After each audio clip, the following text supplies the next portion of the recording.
All right. Hi, you guys. We've spent a lot of time this semester working in Jupyter Notebooks, and I thought I would create something to show something with a regular Python script, a .py file. So I've got this assignment tutorial, and I'm going to open up VS Code.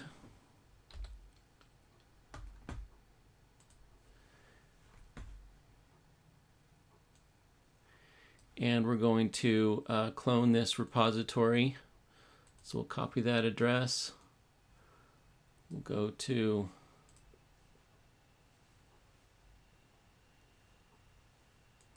our command palette, git clone,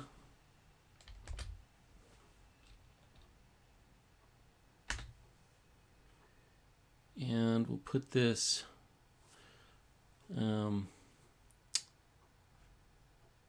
let's put it on the desktop.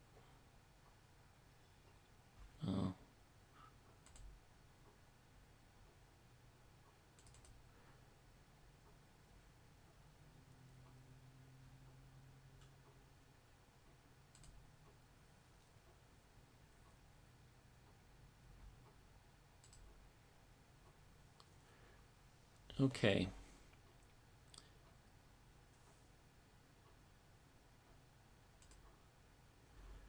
And we'll go ahead and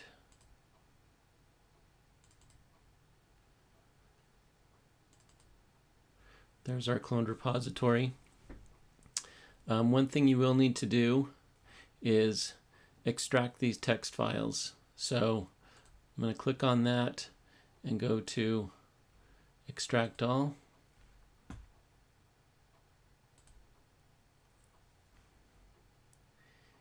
And we actually need to move these into a folder called original files. So I'm going to create that folder right here.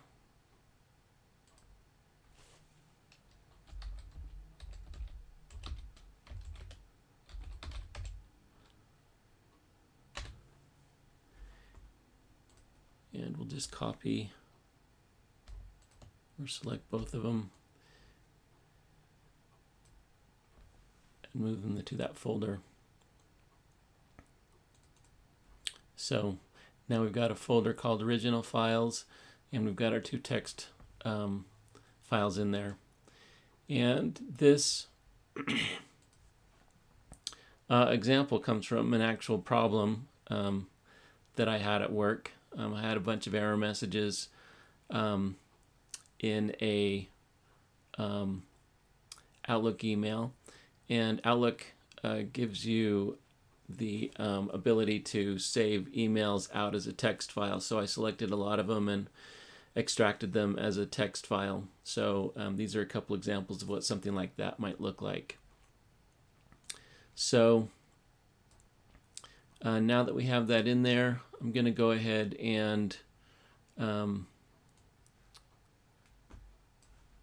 open up the Jupyter Notebook that I supplied to you with some of the code that we're going to work with. So we'll go to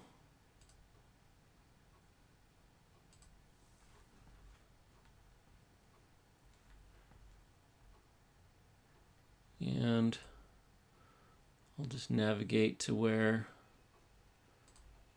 I have that hanging out. Okay, so I've given you a Jupyter Notebook with some code in it, but we're not actually going to build this as a Jupyter Notebook. We're going to build it as a Python script, a .py file. So we're going to make a new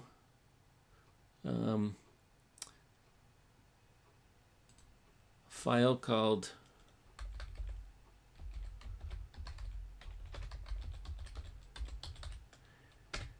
errorreport.py.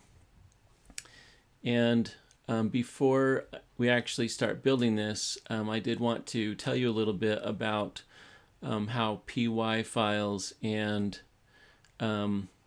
arguments work. So here I've got an example file that I found online. I guess I should have copied the source, but I didn't.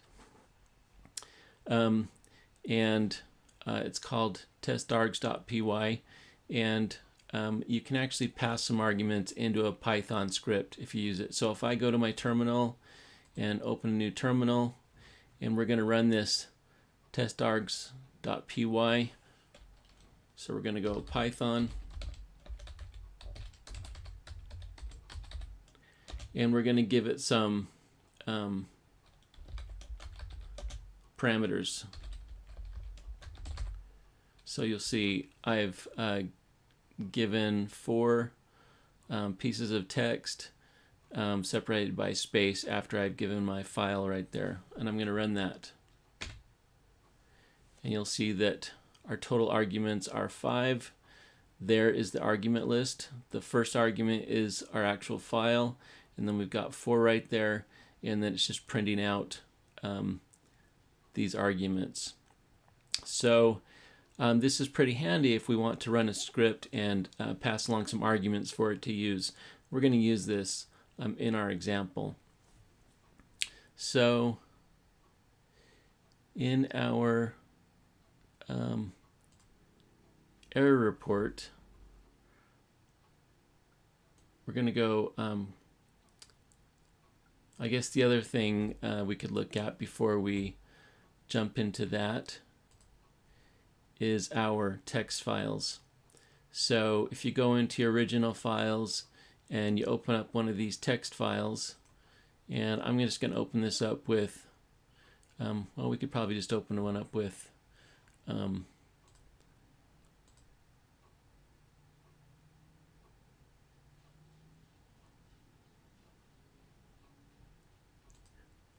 I don't want that. I want original files.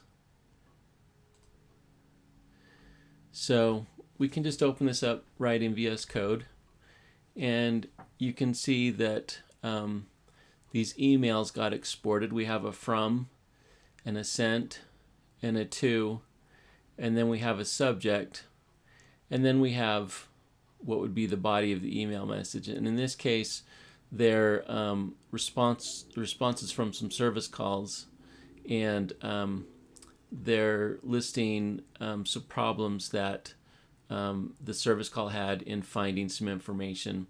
And what the actual information was is not very important, but what we're going to be interested in here are these ID numbers that we're looking at. And if we, you'll see that it actually gave us the ID number that we're interested in, and it gave us this service call.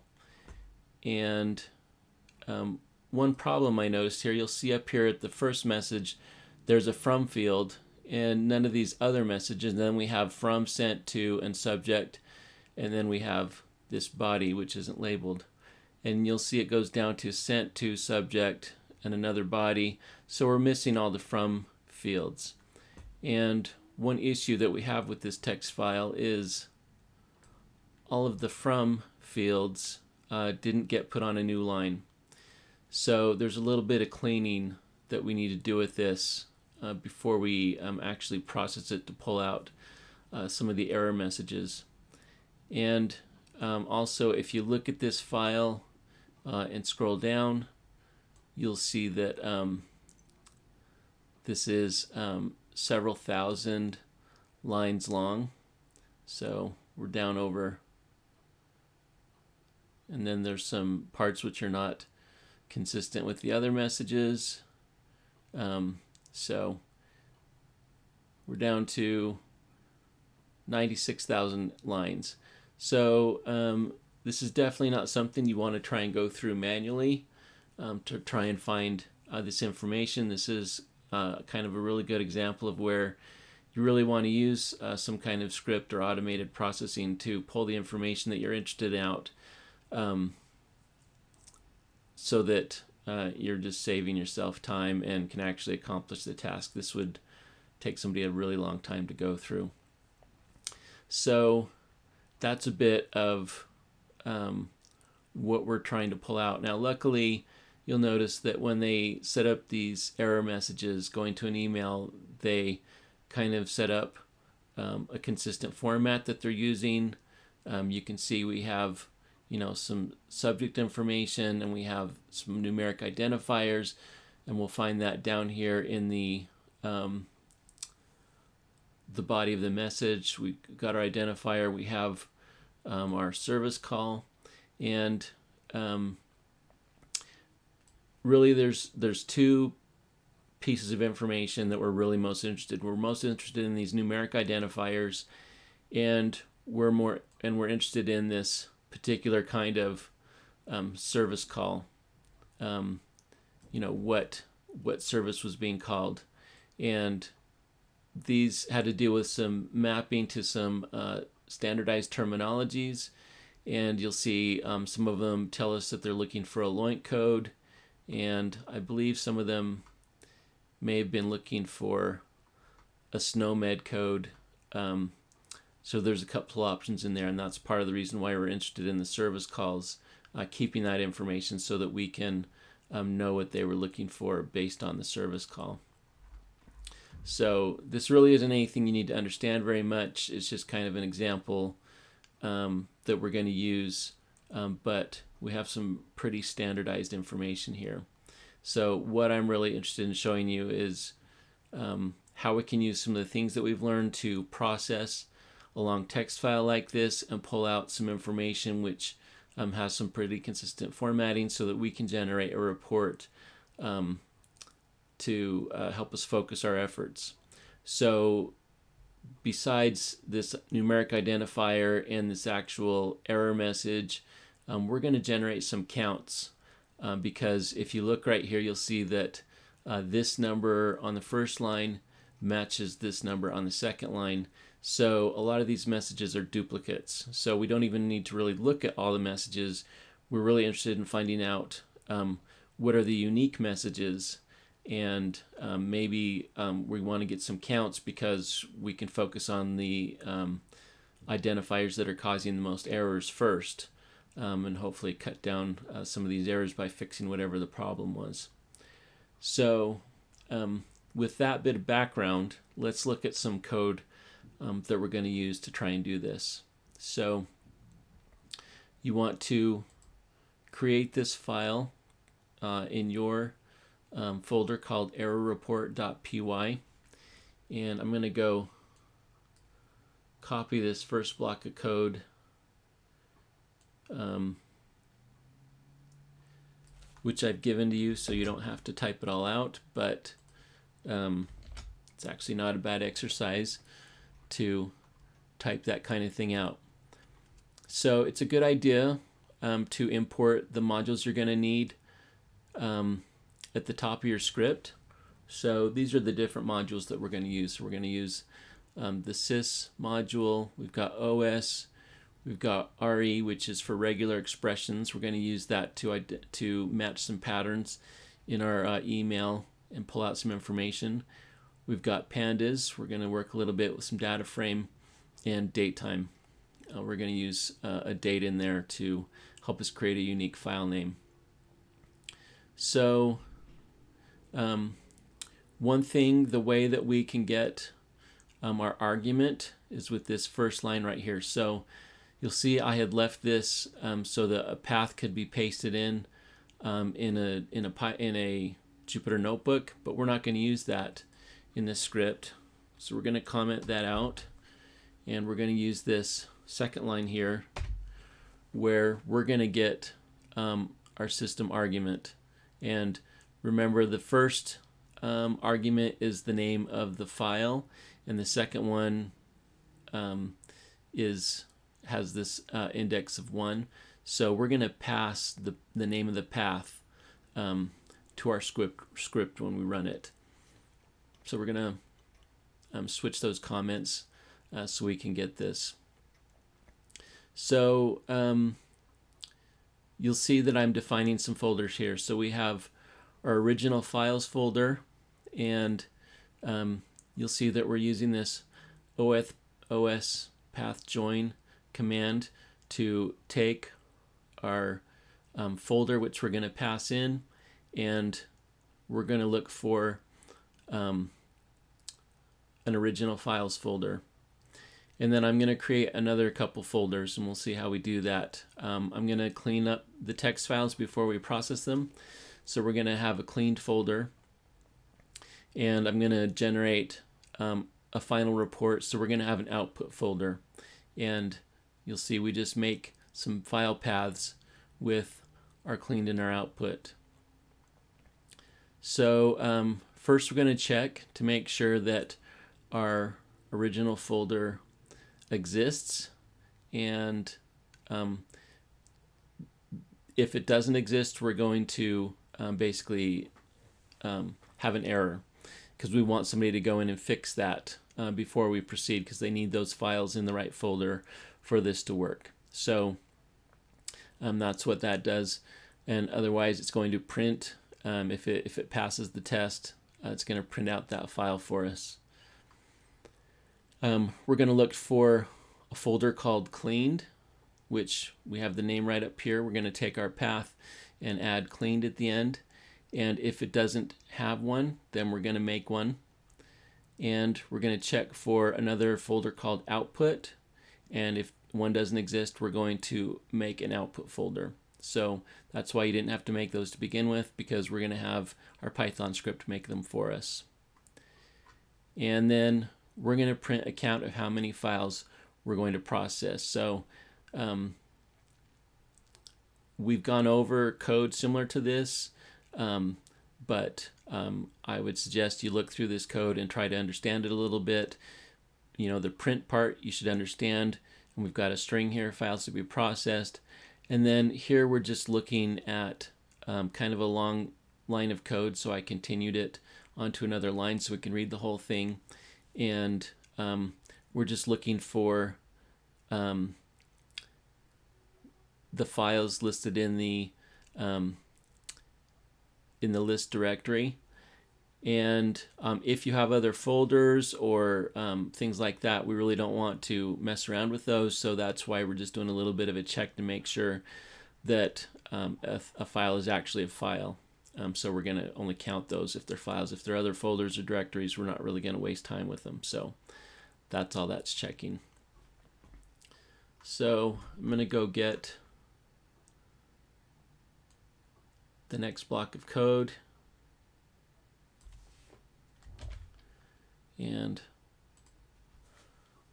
we'll skip a line and paste that in. So we're going to loop through the files. And so we're going to use a for loop and look at each file in the list in the directory. And we're looking in the original files folder. And we're going to check that something is actually a file. So it's going to go through the things in the directory one at a time, and if it's a file, then we're going to open it up as a read file, and we're just going to put in some print commands so we can kind of see where things are at in the process. And then we're going to open up a file in our cleaned folder, and we saw this in one of the OS tutorials, and we're using this as an append mode. So we're not going to overwrite the file. We're just going to add things to the bottom as we go. If it doesn't exist, it will create it.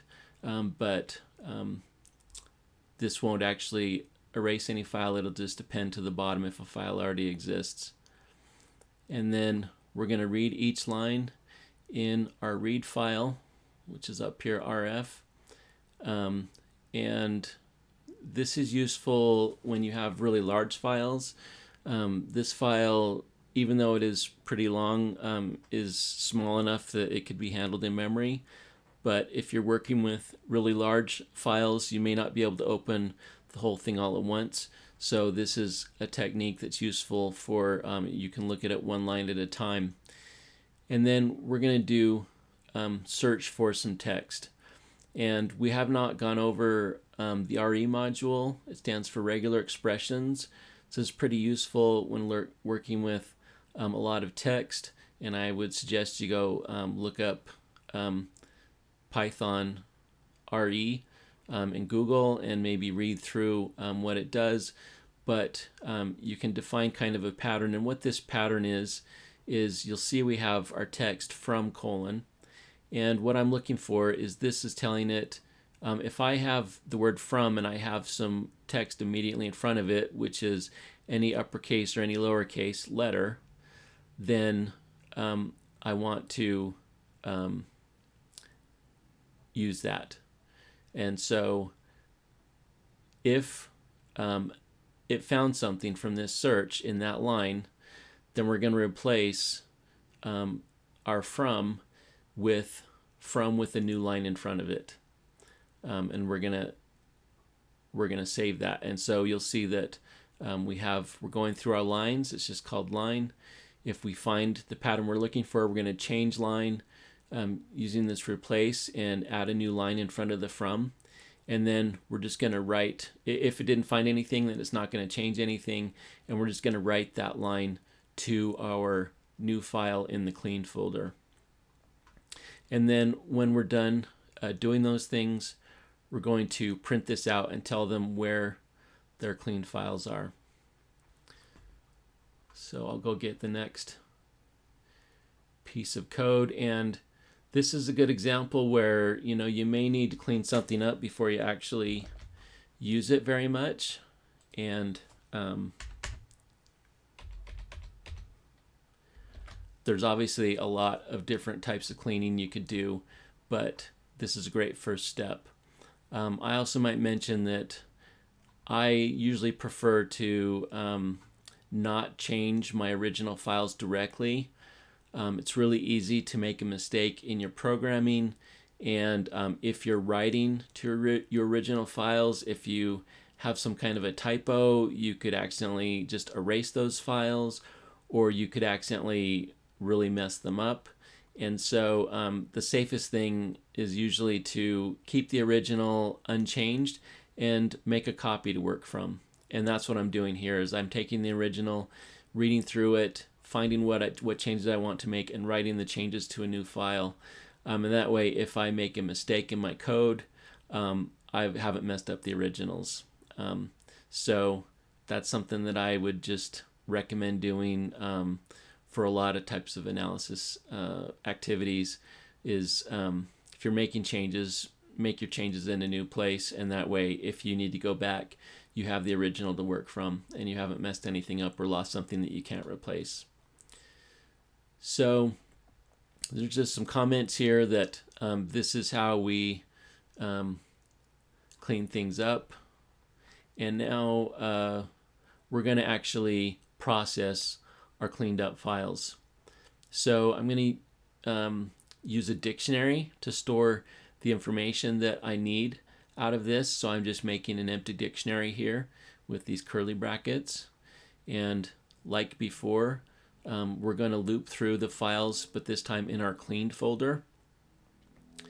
And again, we're just going to check and make sure that we're actually working with a file and not do anything with it if it's not a file, if it's a folder or something else.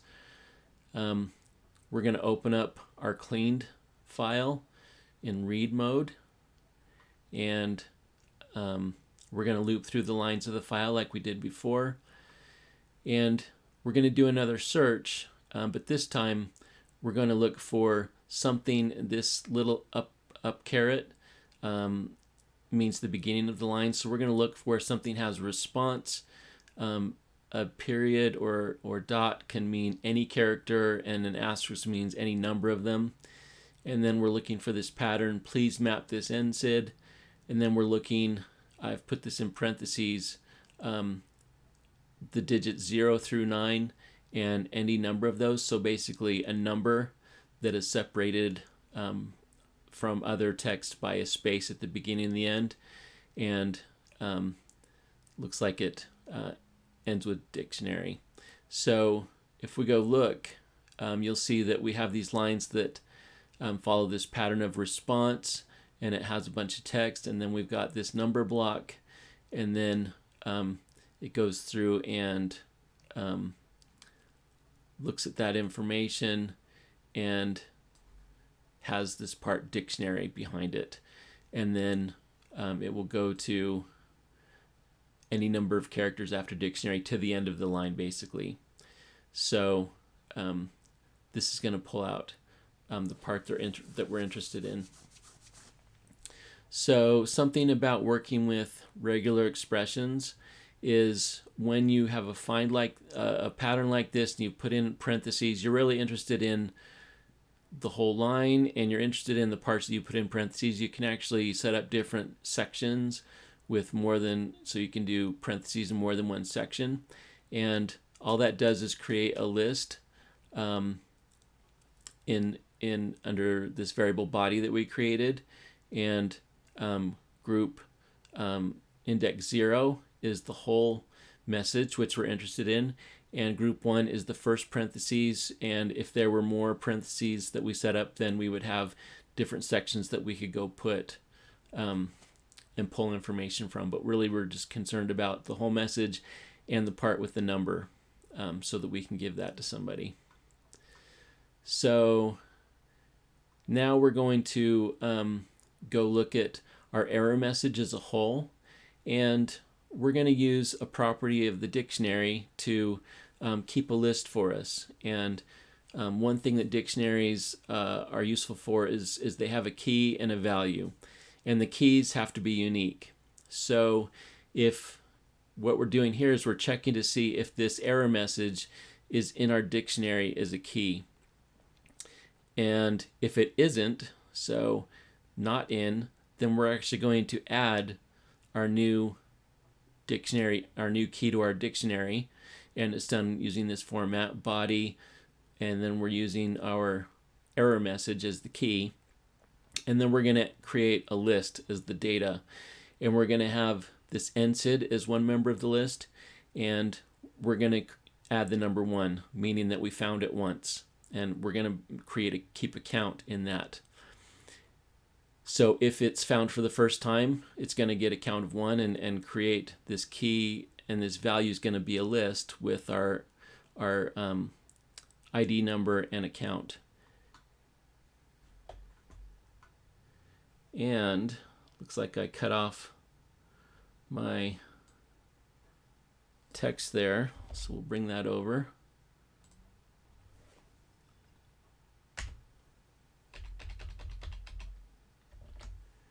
And if it did find the key, what it's going to do is it's going to go to our key, and then it's going to look at the first index in our index 1 in our list, and it's going to add 1 to that number. So we're going to keep a count of how many times we find the same error message. And then I put another just print statement there to let us know that we've reached the part about creating the dictionary.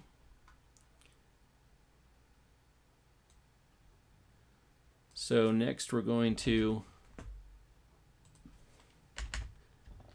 add our next bit of code, and we're going to use a pandas data frame to format this into some nice data in rows and columns. So I've got a statement here to create a data frame from a dictionary. I've got the name of my dictionary, and this orient equals index means that I want to use the keys as the index column, and then I'm going to name those columns that. And I actually want to end up with those error messages not just as an index but as one of the columns of data. So this command makes it one of the columns, and then I can give it the name. Instead of it being the index, I'm going to call it error message. And what I'm really interested in is knowing which errors cause the most errors. So what I did is I sorted it, starting with the highest number, with the highest counts first, going down to the lowest count. So that's what that command does in the data frame. And I'm going to print another notice to the user that we've made a dictionary from our data frame. So this last bit of code here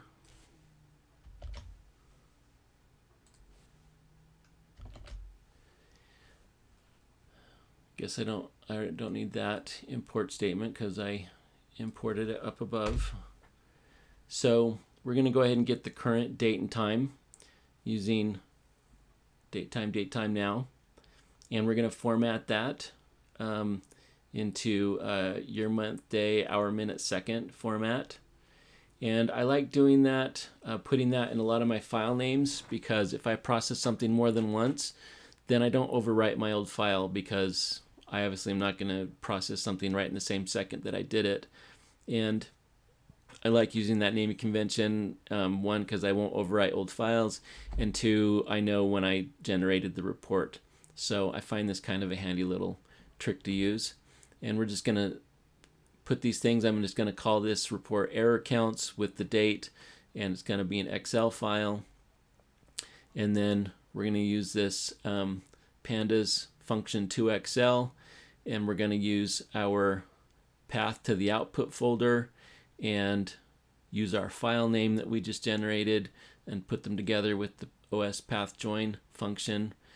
And I don't care about keeping the original index numbers in my Excel sheet, because I really just care about the error message, the number identifier, and the count. So we're going to set index equal to false. And when this is all done and we've created that, I'm going to just tell the user that we've created that. So now that we have put all our text in the file, and hopefully we should be using our argument, I'm going to go ahead and save this. You'll see that this isn't saved yet, so we can hit Control S to save. And one trick for getting the file path that you're looking for is we can open up a command prompt. So there's a command prompt, and the file that I'm really interested in is this this folder that has our main folder. So what I'm going to do is I'm going to drag that folder to our command prompt, and you can see that it gives us the path right there. So that's really handy. We can take that path and copy it with Control C, and then I can run my Python script. So we're going to write Python, and we're going to say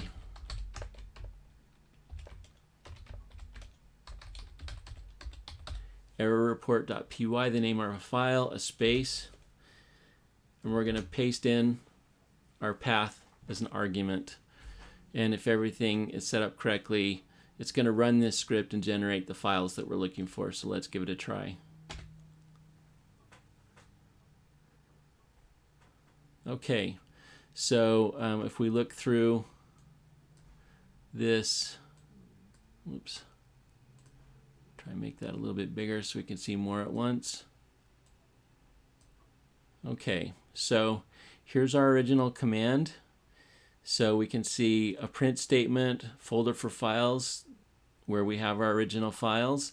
We can see a count of how many files we had in there, and we knew we had 2, so that's a good sign. And it's telling us that we opened this first file, and that's the name of the file. And we've made a clean file, and there's the directory where the clean file is. And just for the fun of it, we can go look at, you'll see now that we have a clean folder and we have an output folder. If we look in the clean folder, and we can see that text right there. If we went into our VS Code and open up that text file, you can see now that we have a from statement at the beginning of each line. So we cleaned up our little from problem, and it kind of isolated our body of the email message. It didn't have this other stuff mixed at the end of it. So that was a good step for us to clean this up a little bit before we did any further processing. So, And you'll see it did this twice because we had two files. It opened it and then made a new cleaned folder, opened the second file, made a new cleaned folder, and then we made the dictionary and we converted our dictionary to a data frame. And then we have our error report saved, and it's in the output. So if we go back to our folder and go into our output, you'll see we now have this error counts. And if we open this up, I don't have Excel on this computer. Let's see if that opens up in. Okay. So you can see that we have 3 columns here. So we have our numbers. We have the original error message, which is long. And you can see we have a count, and these are sorted in descending order. So the error message for this identifier generated 5,844 errors. So having this count is useful because obviously some of these create a lot more errors than others, and you'd want to work on the high volume errors before you'd spent time on the other things. So that made us a handy Excel file, and obviously this was a lot faster than trying to do anything by hand or any kind of manual copying and pasting. It would be worth the time for something this big to go write a Python script like this. And this might take you, a few hours to put together, but in the end, that will be time saved. So the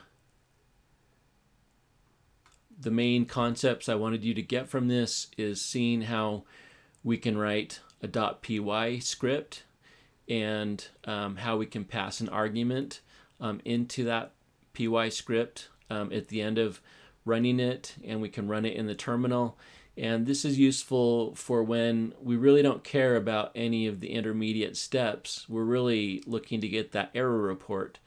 And so this is a place where a Python script, a .py file, might be more useful than a Jupyter notebook. Although you could just as easily create a Jupyter notebook, but to run the Jupyter notebook, you're going to have Jupyter installed on your computer, and somebody's going to have to know how to use it. But you could just as easily paste the path into here and run this script and generate the same output file. But there may be times when you don't want to go through a Jupyter notebook or make somebody have all that installed on their computer. If they just have Python on their computer and have this py file, they can run it from the command line and generate the report they want. So just a little about that. So anyway, I hope this is helpful. I hope I would encourage you to look through the code in here, and this is maybe a little more complicated than what we've done previously in the class, but it's worth taking the time to understand what's going on, and I hope this is a useful exercise for you. Have a good day. Talk to you later.